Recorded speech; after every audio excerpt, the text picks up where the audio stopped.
Sveipur, þið ættu að heita frekar safe í deildinni allavega, eða hvað? Jú, ég held alveg örugglega að við séum safe, það sem að höfðu tapað kvöld og við unnum. Og það er gleðiefni og því ber að fagna. Hvað þið þurfa engan útlending, þú bara tekur þetta í þína hendur eða hvað? Nei. Hörðu, þú veist alveg, ég kann ekki að svara svona, sko, en auðvitað, sko, þurfum við útlending og allt það, en þú veist, góð framistæði kvöld hjá okkur öllum. Og en það hefði verið miklu betur að mitsa sjálfsögðu, þú veist, þá hefði þetta farið með 40-50 stöðum, en nei, þú veist. En hvað var það sem að kom þessu af stað hérna í kvöld? Hvað heldur að hafi verið gert gæfumuninn?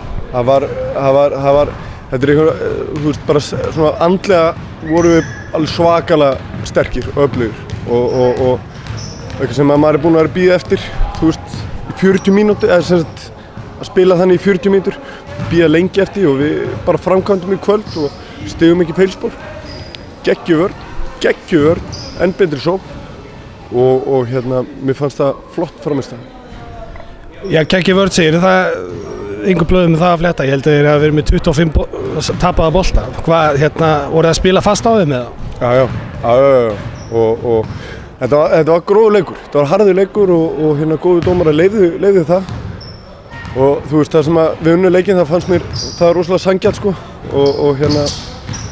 Og ef þetta hefði farið öðruvísi þá hefði ég verið alveg brjálaður en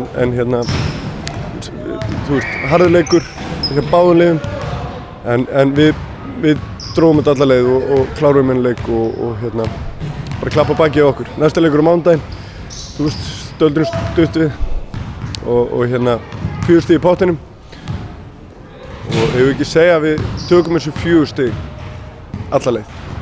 Bara það sem eftir bara að klára þetta. Akkur ekki.